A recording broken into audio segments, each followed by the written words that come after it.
Pujian kita mendahului kemenangan kita. Ganti semua perkataan-perkataan negatif dengan pujian.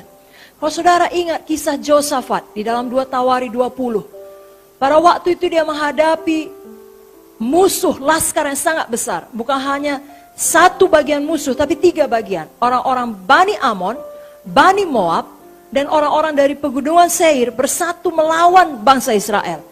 Yang dari segi jumlah, dari segi logika, tidak mungkin menang. Nah, saudara pun mungkin menghadapi persoalan seperti itu. Saudara lihat sumber daya saudara, ya, dan situasi yang saudara hadapi, tidak ada jalan keluar. Tetapi Josafat dan bangsa Israel tahu apa yang harus mereka perbuat. Mereka berdoa. Dan pada waktu berdoa, Tuhan mengirim nabinya. Dan disitulah ada perkataan, percayalah kepada Tuhan, percayalah kepada nabi-nabinya. Amin. Tuhan selalu memberi jalan keluar. Nah, apa yang menjadi respon kita, itulah yang penting. Bangsa Israel merespon dengan benar. Setelah mereka mendengarkan firman daripada Nabi Tuhan, apa yang mereka lakukan? Ayat 18, 19, 20, 21, 22, dalam 2 Tawari 20 menjelaskan. Mereka maju dan bersorak-sorai dengan suara nyaring. Menyanyikan nyanyian pujian. Begitulah Tuhan berkenan. Dan saudaraku, Tuhan sendiri yang turun menumpas Bani Amon, Bani Moab, dan orang-orang dari pegunungan Seir. Dikacaukan Tuhan. Sehingga mereka berkelahi satu dengan lain. Dan bangsa Israel menjarah mereka sampai 3 hari lamanya. Itulah kemenangan total. Total victory. Tidak ada satupun daripada bangsa Israel yang jatuh, yang mati. Sebaliknya tidak ada satupun daripada musuh yang luput. Saudara mau kemenangan demikian, buang perkataan negatif. Lebih banyak memuji Tuhan dalam doa saudara. Berkata kepada gunung saudara. Kita masuk kepada poin berikutnya. Penguasaan lidah untuk tidak mengucapkan kata-kata membalas dendam. Semua kita masih punya emosi. Semua kita masih punya perasaan. Tapi kita harus belajar tidak dikuasai oleh indera kita seperti yang dikatakan oleh Ibu Pendeta Victoria. Amin. Itulah saat yang paling tepat kita berdoa mohon kasih karunia Tuhan. Mohon Zoe kita izinkan menguasai kita. Dan cukup kasih karunia Tuhan saudaraku. Teladan kita tentunya adalah Tuhan Yesus. Itu teladan yang terbaik. Saya bacakan Yesaya 53 ayat 7. Tuhan Yesus dianiaya. Tetapi dia membiarkan dirinya ditindas dan tidak membuka mulutnya. Seperti anak domba yang dibawa ke pembantaian, seperti induk domba yang keluh di depan orang-orang yang menggunting bulunya, ia tidak membuka mulutnya. 1 Petrus 2, 22-23. Ia tidak berbuat dosa dan tipu tidak ada dalam mulutnya. Ketika ia dicaci maki, ia tidak membalas dengan caci maki. Ketika ia menderita, ia tidak mengancam, tapi ia menyerahkannya kepada Dia yang menghakimi dengan adil. Percayakan kasus kita kepada Tuhan.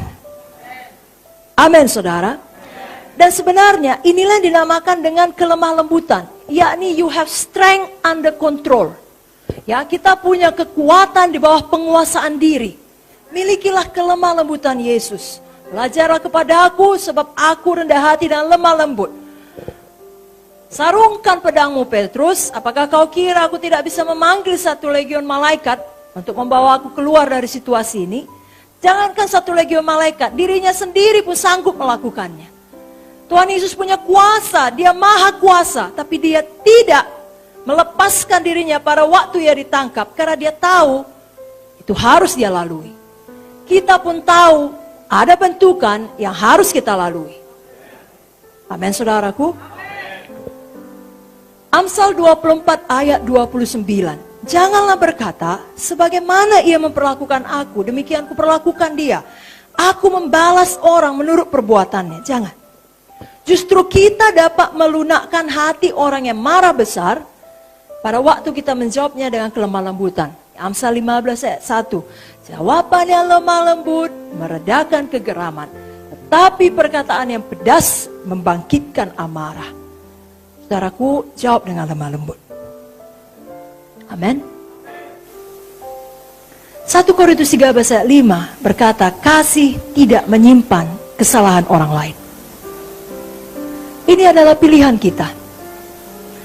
Di dalam buku Amsal 12 ayat 18 dikatakan, ada orang yang lancang mulutnya seperti tikaman pedang, tetapi lidah orang benar mendatangkan kesembuhan. Mari kita baca sekali lagi, Amsal 12 ayat 18. Ada orang yang lancang mulutnya seperti tikaman pedang, tetapi lidah orang bijak mendatangkan kesembuhan. Jadi kalau ada orang melukai kita, abaikan cemooh, supaya kita jangan terluka. Pada waktu kita tidak terluka, kita mampu menjawab dengan lemah lembut. Kita mampu untuk mendatangkan kesembuhan. Jangan pilih menjadi orang yang lancang mulut. Jangan pilih menjadi orang yang mulutnya seperti tikaman pedang. Sakit orang lain dibuatnya. Tapi mulai malam ini, biar pewahyuan turun, kita mengerti bahwasanya hati Tuhan adalah menyembuhkan orang. Sama seperti Dia telah menyembuhkan kita, Dia mau memakai kita untuk menyembuhkan orang lain. Dan orang bertobat bukan karena dilukai. Orang bertobat karena diberitakan firman. Dan Roh Kudus yang mewahyukan itu sebagai kebenaran. Sehingga dia mau berubah.